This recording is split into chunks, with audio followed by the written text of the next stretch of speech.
Welcome to Modern Physics, everybody. Okay, first video.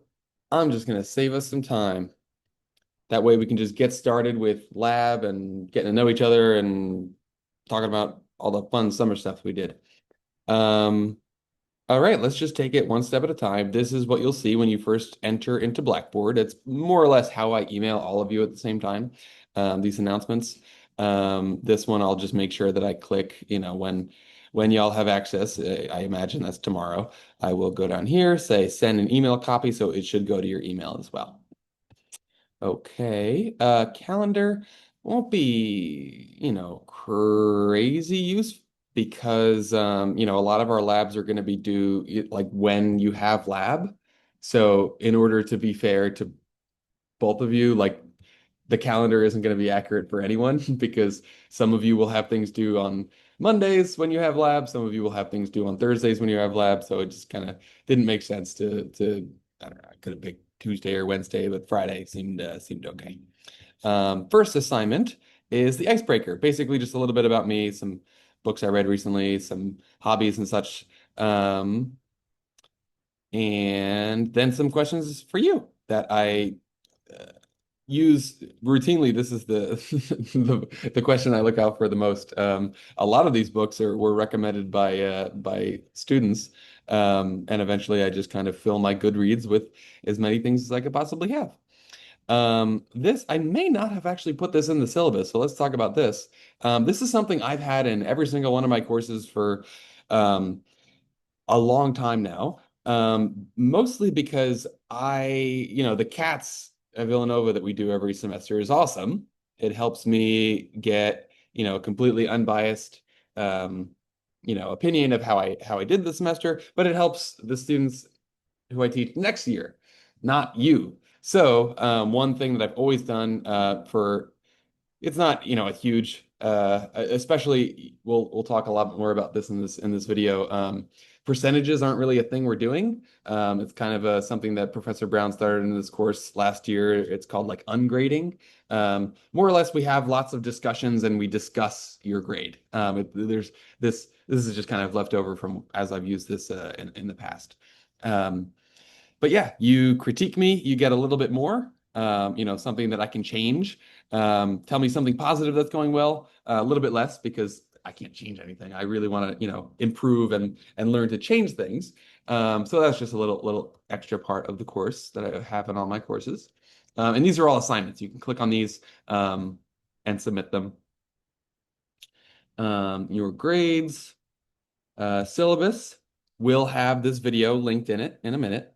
This syllabus we'll be referring to throughout the video.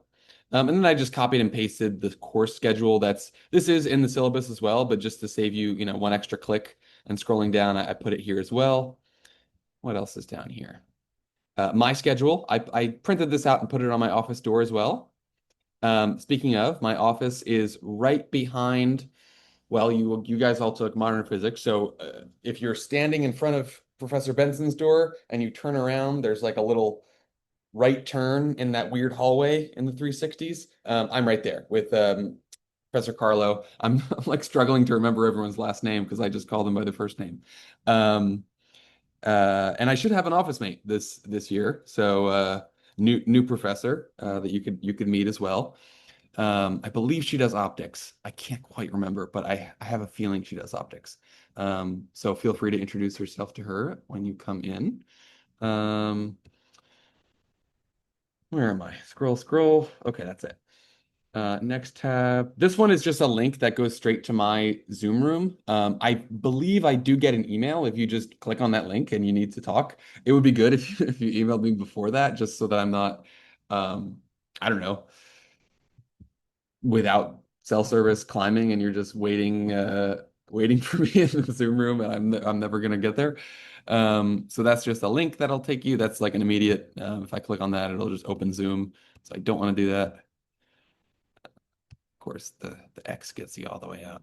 Um, Instructor, there's not anything particularly useful in here. Groups is useful. So let's talk about this one. Let's go here first, actually, though. All of these tabs are going to be the information that you need for all these particular things. So for instance, this is a lab that we're doing. This is a lab that we're doing. This is a lab that we're doing. These two are kind of just like supplementary things that I thought warranted their own video introduction. I'm going to be doing a lot of this. If you know, as you'll learn, I think this class is one that is, at least when I first started prepping it, it seemed like quite a bit of work for one credit. So I've tried to do a lot of things that reduce your workload. So watching me at 2 times speed could be a little bit helpful you know, some of these lab intros are going to be a little bit in depth. So you know, wouldn't recommend that all the time, but you know, this is syllabus stuff. You know, come back and watch this later if you want. Um, so let's talk about groups. Let's just, yeah, diffraction grading. This is the first lab we're going to be doing. So if you notice in here, you've got intro videos. These are just 2 videos that I've put on YouTube. Um, More or less every lab will have 2 videos, mostly because I'm going to split it up. In the future, I may combine them, but they're already quite long. So this is all basically like how you do the lab. What is the lab testing? What's the theory behind it? You know, I try to give you um, as much of the physics theory background that explains why we're doing what we're doing in like a little self-contained way. Even if you took modern physics last semester, it's been a whole summer, so you may not remember. You know, all these experiments aren't actually modern physics, so it's not too much. You guys probably know all the theory for at least these two. You know, without me needing those videos, but regardless, I really don't understand why these have views already. I had one somewhat famous video, and now everything I post gets something. I am in the wrong tab. I don't need that. Okay. These are any files that I reference. Like I'm you know, using some slides in it. I show you what my lab setup looked like. For this lab in particular, I am giving you a PDF of the Excel. Because in the intro video, I use that Excel to explain how to use Excel for, you'll see what I mean by that, because the Excel analysis for that lab is kind of in depth, something you may not have done before. Little link to a simulation. And this is just, it's not an assignment. You see this little symbol is kind of different from these symbols. That is because what I'm going to do is have this is where your kind of lab submissions are going to go. There's something special about this. So for instance, if I were to click on student preview, none of this is going to be there. If I were to click on assignment submissions, the only thing you're going to see is the individual submission that you need to do later in the semester. We'll talk about this later. The reason for this is because one thing I'm going to try to do to help make this more in line with what I think a one credit courses would be is collaborative lab reports. So you're all going to work on the same lab report and you submit one lab report. So that's where the groups comes in.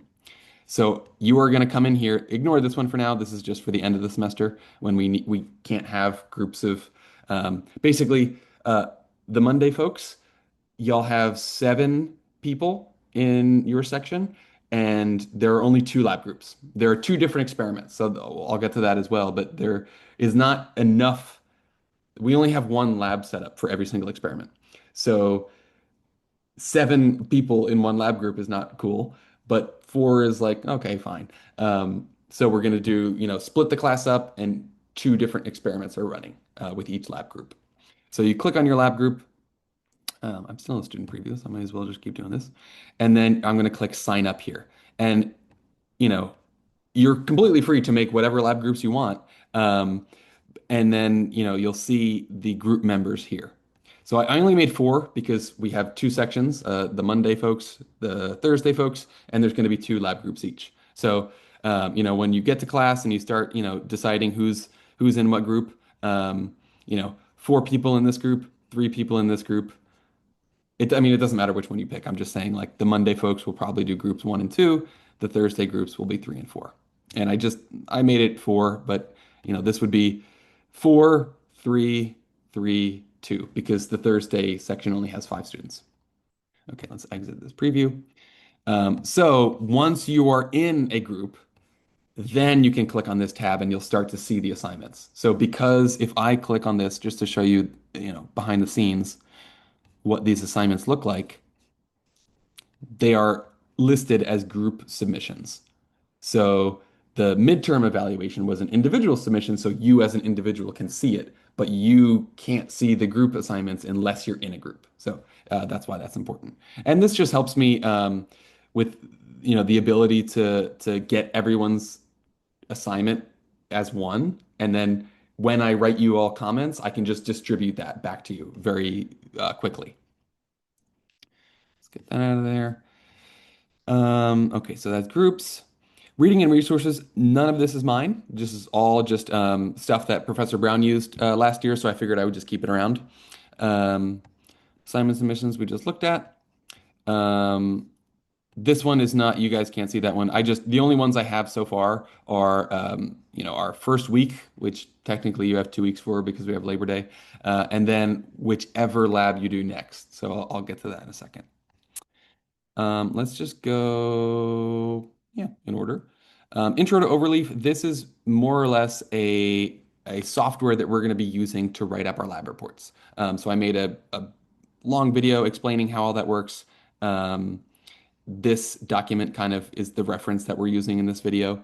So no need to talk more about that. There's a whole video about it. Diffraction grading, we already kind of went through this one, how to do the lab, what's the theory behind it, stuff like that. Oh yes, these overleaf links, that's completely explained in this video. So just watch that video before you get there. Intro to Python, this is when Excel fails, because it will, there are things that Excel cannot do for us in this course. We're going to need to be doing some coding. So this is the language that we're going to be using is Python. The kind of environment that will be typing, typing in the language of Python in is Jupyter Notebooks. And the software that we need to download to access that is Anaconda. If you click on this, it'll bring you to this free distribution page, and then it lives as an application on your computer. Again, that is all covered in this video. So more or less all of these tabs have their own video that I've recorded over the last, well, some of them you can tell my hair is quite different. This is earlier in the summer. I was doing some prepping prior. I've kind of worked backwards a little bit.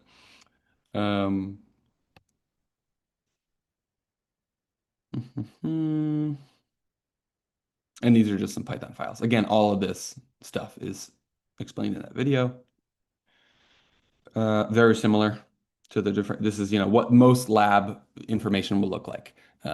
Explaining how to do the lab, what the theory is, explaining how to analyze your data, some files that were referenced in here, and more or less the kind of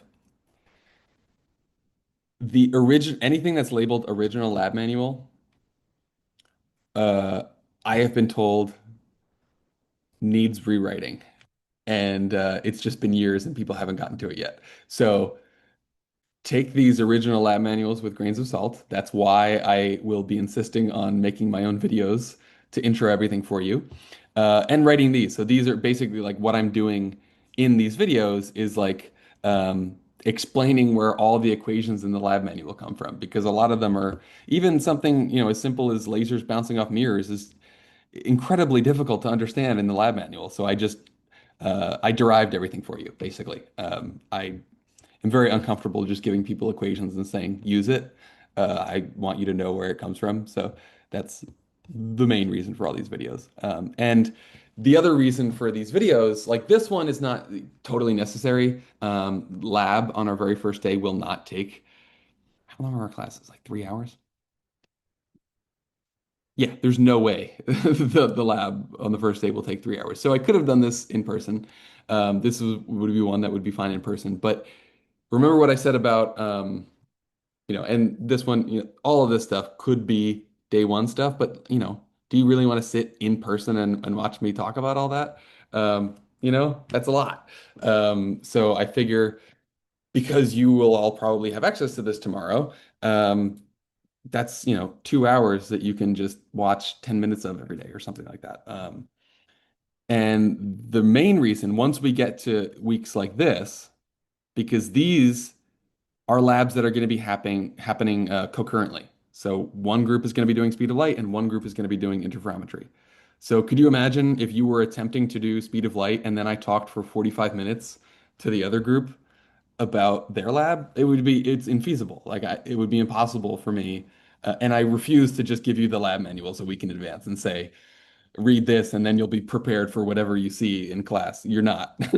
It took me a week reading each of these lab manuals to really understand what the heck was going on. Um, and to me, that's too much for a one credit course. So I wanted to kind of um, give these to you so that on your own time before class, you can watch them and be like, got it. Okay, I know what to do when I get there.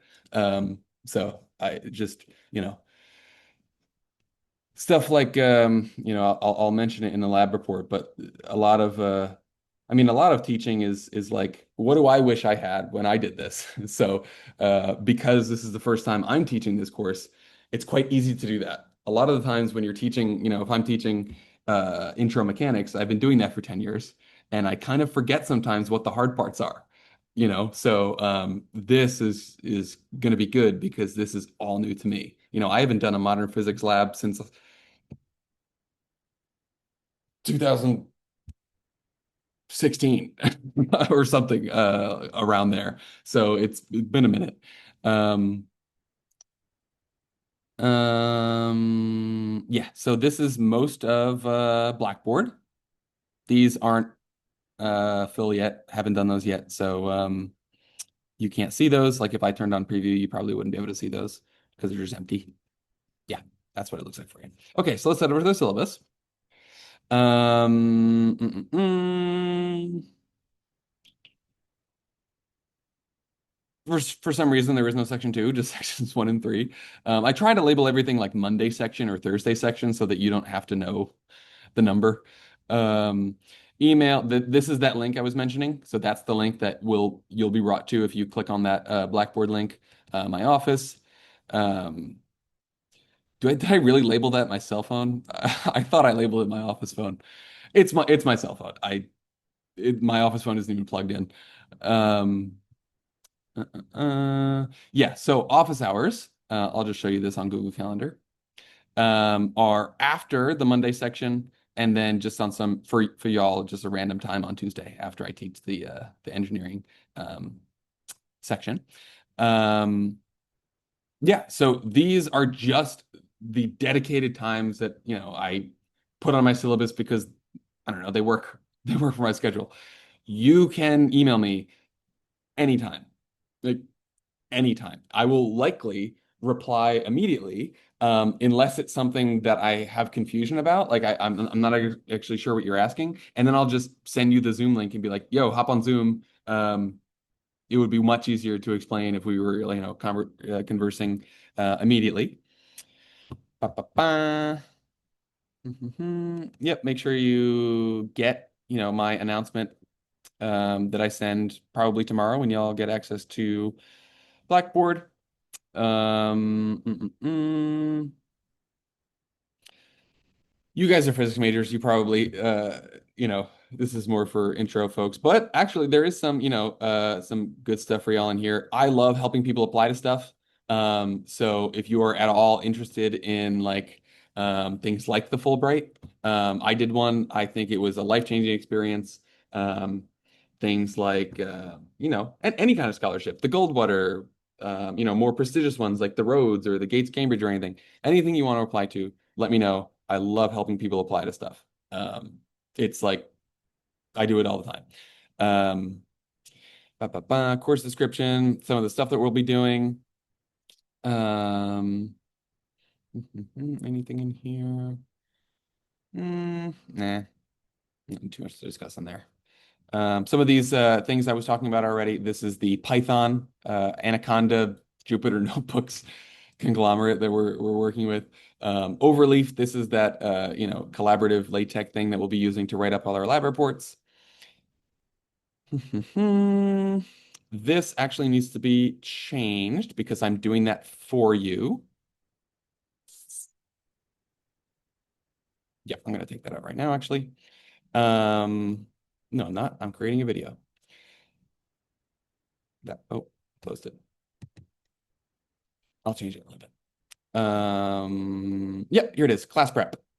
So this is, exactly what I was saying before. It would be insanely distracting if I were talking to the other group for an hour before I even got to you.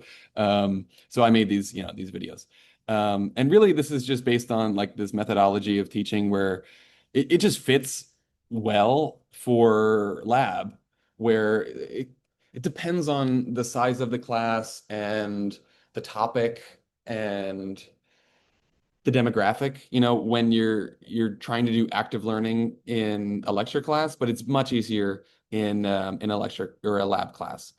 And so like a great analogy is like if you're in high school and you're taking a class in basically anything there's at-home reading. So that's basically what these YouTube videos are. They're at-home reading so that you come prepared to actually make use of your time, especially because it's a collaborative class. You're going to be doing lab experiments with other people. So everyone needs to be, up to snuff and making sure, you're not letting anyone down.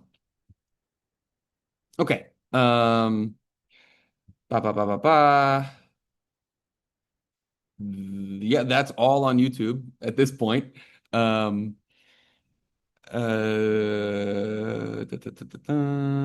Talked about that already. 7 and 5.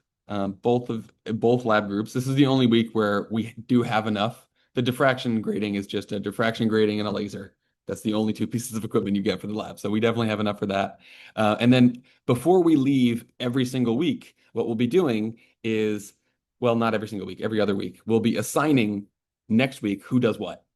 That way you can, get started with those. You don't want to be um, these overleaf links. And just in general, like you don't want to be learning about the speed of light lab if you're doing that in 2 weeks. You want to learn about what you're doing next week so that you're as prepped as possible. So we'll assign, who's next time we meet, who's going to do this, who's going to do that. We'll make a note of it. Next week, no classes, Labor Day. So you're technically your first lab, you have a lot of time to do that one. And so this is where the due dates are going to be kind of confusing. It's just due before you get to class. Um, there's no way to, because we have it's uh, kind of required that for all my Blackboard sections that I have all my sections in one Blackboard course, because then I'm just doing everything twice, which would be impossible. Um, so in order to have the due date correct in Blackboard, it would be impossible. It would be only fair to one section. So I just made everything due on Fridays. But just remember that everything is due before the next class starts. So then one group will be doing this, one group will be doing that. Then the next week, it's just opposite. No lab report due yet. So technically, let's say you're doing speed of light first. You don't write a lab report, but you should be preparing for it.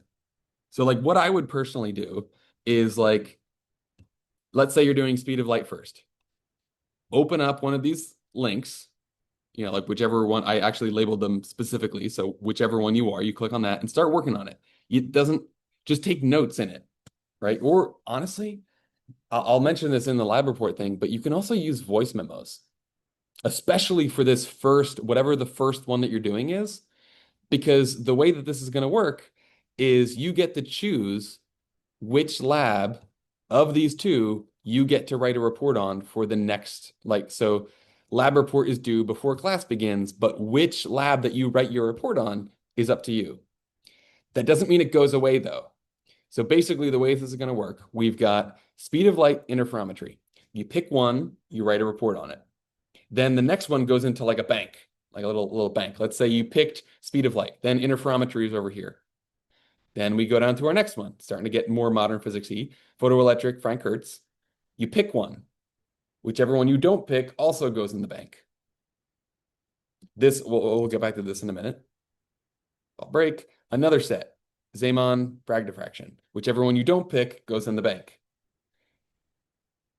This one, we're not actually doing a lab report. This is more of the, where you could use Beamer. Never mind. That's another that's another YouTube video. There's a LaTeX topic called Beamer, which is PowerPoints. Don't worry about it. Just use PowerPoint. Um, so same deal here. Whichever one you don't present on, you do the other one. Um, mm, mm, mm, mm. Same deal here. Whichever one you don't pick, you do the next one. This is where, Thanksgiving and things are going to start getting weird around here. Um, like the poster picking and things like that. Ba, ba, ba, ba, ba. Right. Okay. So the structure of the course is mostly going to be, I'm just going to use this for a minute. Uh, one lab report, two lab reports, three lab reports. We'll get to that in a second.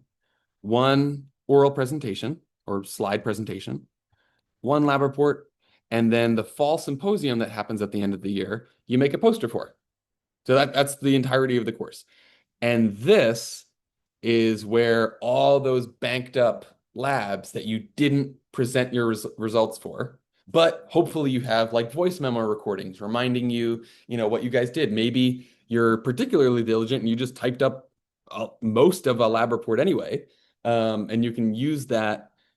Obviously it's not going to be in lab report format, either one, the slideshow or the poster, they're not going to be lab reports. So a little bit different, but that's more or less how the course is going to be run. Let's go over here, see if there's anything in here. We'll talk about performance evals in a second. Yeah, the weird part about this is that like, imagine, the Monday section and the Thursday section. Let's say you didn't, both of you both of your banks, like let's say two groups, they somehow picked the same lab reports to do every single week. So their banks are the same. One thing is that the posters are going to have just two people manning them each. And we definitely don't want, four posters on the Zeeman effect. So we're going to, discuss this as a group. We'll have a big class discussion. But we can't have multiple people doing all these different labs. So effectively, we're just going to kind of take two people. They're going to say, okay, I'm going to do this one. Two people are going to do another one, and so on and so forth. Just as long as it is an experiment that you haven't presented on before. That's how the poster presentation is going to work.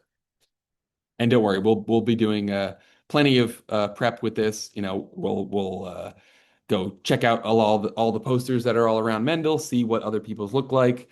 We'll kind of give them grades and stuff, like what could they have done better.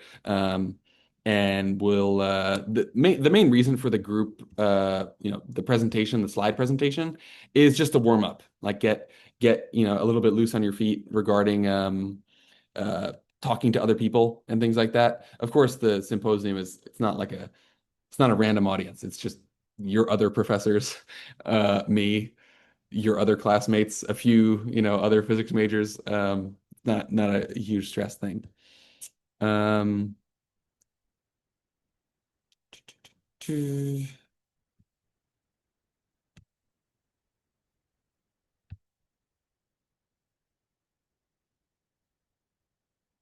yes. So I believe, um,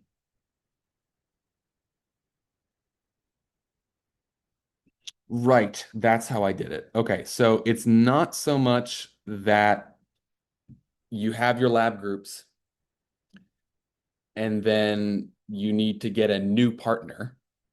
It's more so uh, we've got four different lab groups throughout our whole course, right? So that means we need at least four different posters. But we don't want four people hovering around uh, the uh, the poster. That would be weird. It's normally just one person, but two people I think is fine. You can kind of bounce answers and responses off of each other. But we only want two people at one time. So because there are two sections, let me actually pull this up for you. I can show you what last year's looked like. Um, Here we go. This is what last year's symposium looked like.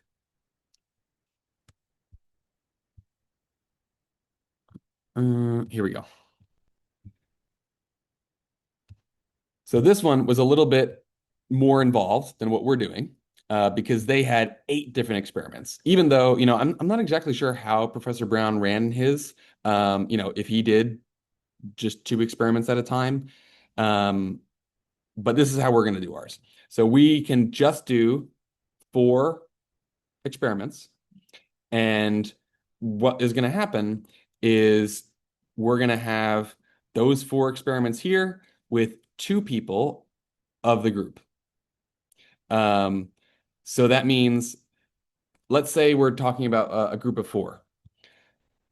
2 people are going to man the poster here, and then 2 other people are going to man the poster here. So we can just set up the exact same, posters, but we're going to have different people manning them at different times. So that's what it's going to be very chaotic at the very end. We're going to have a lot of uh, sharing calendars with each other and things like that just to get this to work. But it's fun.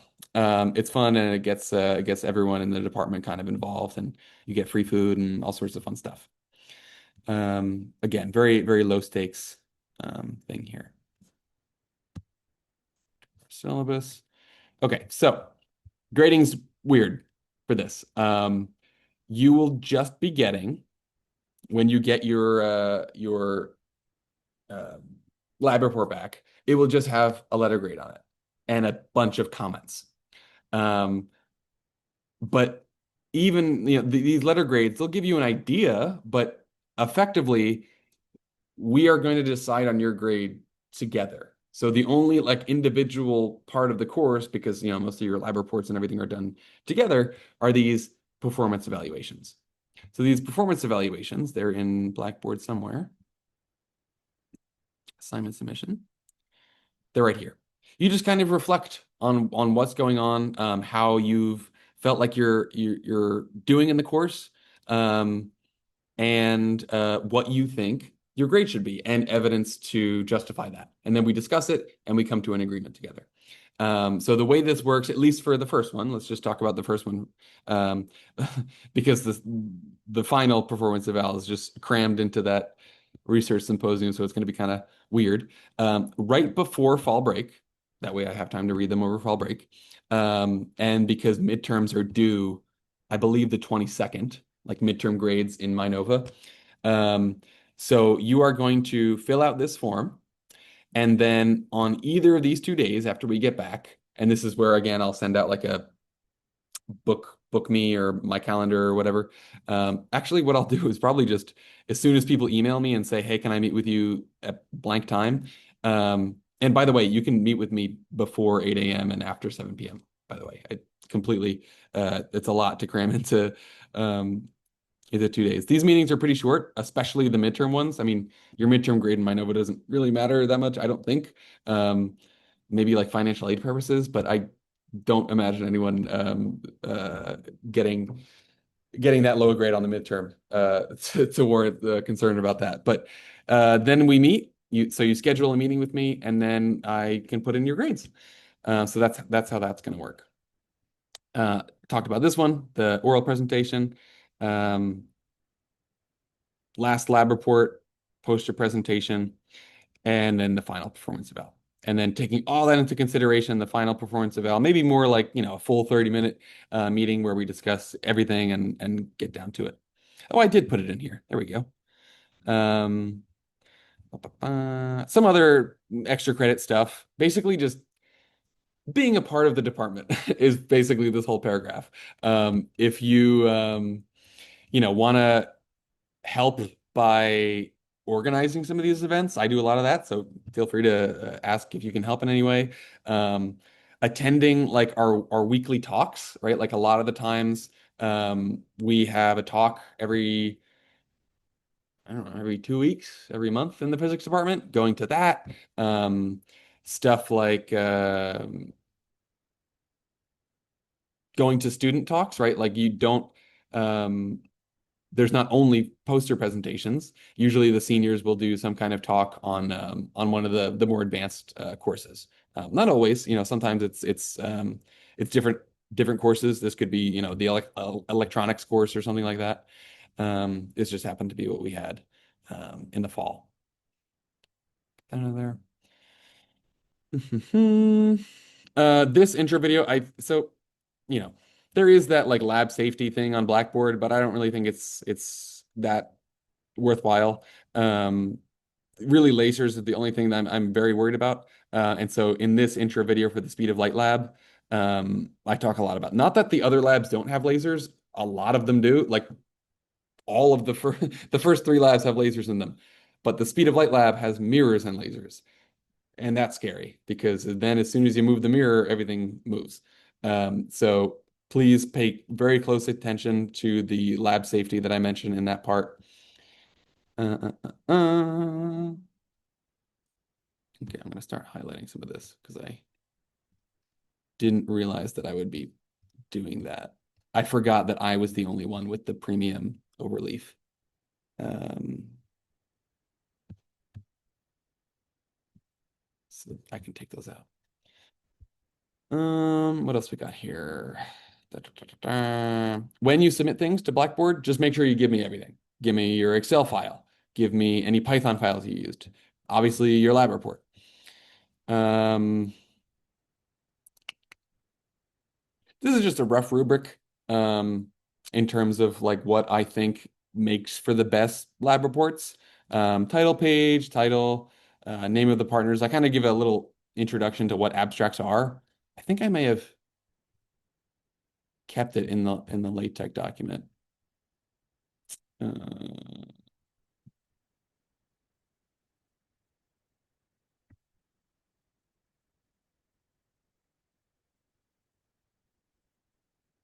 yeah, there's an abstract. Not a great one, but it's something.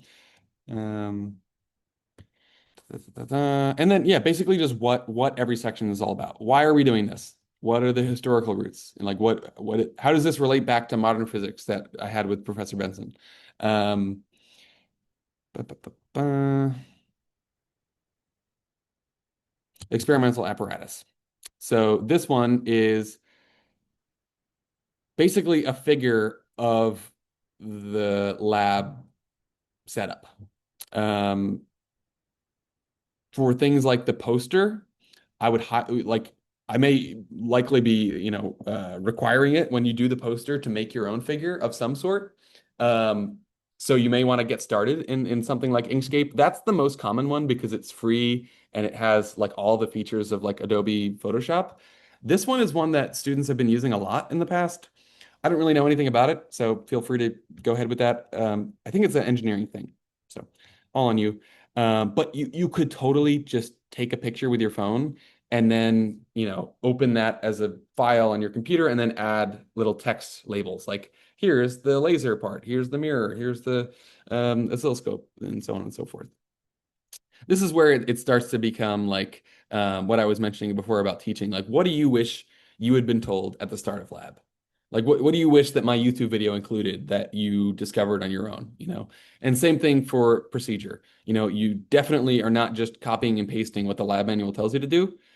You don't have to, it doesn't have to be insanely comprehensive. It should be comprehensive with small details. But if there's one particular part that was really just hard to understand how to do for you, go into detail about that and talk. There's one particular way to do this.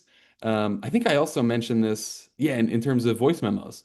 I think this is great, especially because you're moving pretty quickly. When you get started in lab, the fast part is the procedure. You're doing stuff, you're collecting data, you're moving things. And oftentimes, because that's so tactile, unless you have someone dedicated as a scribe who's writing down what everyone's doing, it's kind of hard to remember. Um, Honestly, and this doesn't have to be like starting a voice memo and recording it like a detective. It could be just start a voice memo and put your phone down. And then when you need to remember what you guys were doing, you can hear the sounds of what you're doing, and you can remember that way. That's just a personal method that I've used because um, it's often not until I get to the data part that I start to think about writing, and I'm like, crap, I forget everything that I did setting this up, and I have to work backwards and look at all the pictures that I took along the way. Make sure to include your data. You know, definitely you do need to, send your Excel file, but including your data as like a small table, like it doesn't have to, look pretty like that all the time, or is it there? You could just make a nice Excel, make the borders and everything like that, and take a screenshot of that and put it in there. Um, any calculation, basically anything that you did that went from something that you observed in real life to something that you calculated. Like we're gonna calculate the index of refraction of air. We did not measure anything related to that. We measured how many wavelengths passed as the pressure changed. So how the heck do you get from one to the other? A lot of that can be done in the intro, so you can for sure refer back. Using equation four, we collected this data, we plugged it into equation four found in the introduction, and then we ended up with that. Pretty much the entire point of lab, your interpretation of your results, like did you prove what you wanted to prove? Did something go wrong? Um, definitely some discussion, in addition to your error analysis, your experiment and interpretation of them. I definitely should have mentioned the word error again. Huge, huge component of this. That's why all these, like, this is all error analysis. This is all error analysis. It's just done in Excel versus Python. Um, Conclusion is never super important. It's basically the abstract again with more information. Like in the abstract, you may, include something like in this work we showed blank blank blank. In the conclusion, you may give some numbers, like we showed this with the following, error bars or something. References already covered that in the overleaf description. Basically, just make sure to cite things, especially like in the intro section. You may be using things from a textbook, so make sure to cite that. You don't have to cite me. I give you permission to use my theory intros. You can cite my YouTube video if you want. I'm just kidding. Um, Academic integrity, we don't need most of that. Um, this is kind of a good one.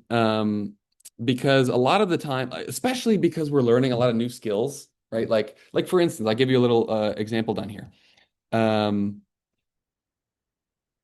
I learned Python a few months ago. Like I explained in the Python video, my theory was like chalkboard. Like and LaTeX basically. I never needed to code for my type of stuff. It was mostly math anyway. Um, so how like typing in something like this, like how do I use this particular function?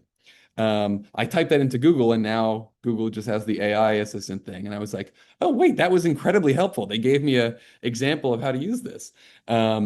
So then I went to ChatGPT and typed the same thing in, and I was like, that is so much more helpful than the, SciPy organization's page on how the function works, which also included something similar, but it just didn't work very well. So that's totally cool. You can always like say, hey, I used this to figure out how to do this. It's no big deal. It's the same thing as like citing something. Like if you cite something, no one's ever gonna be mad at you. It's when you don't cite things that people get mad at you. I don't think, I mean, it's a lab course, so don't be absent or come to the other section if you're in the Monday section. I guess Thursday people kind of get stiffed on that one. Personal days. I've never had learning accommodations that needed anything to change about lab, but for sure, let me know. I was someone who should have been using accommodations in college. Never did because I was just perplexed by how the whole system worked. So if you are someone with accommodations, please send me your letter, and we can work out whatever needs to be done. Some Title IX obvious stuff, copyright stuff. I've had that in there for years. Um, yeah, all right, cool. I'm gonna edit this thing to get those things out of there, and then I will see y'all next week. I'm so pumped.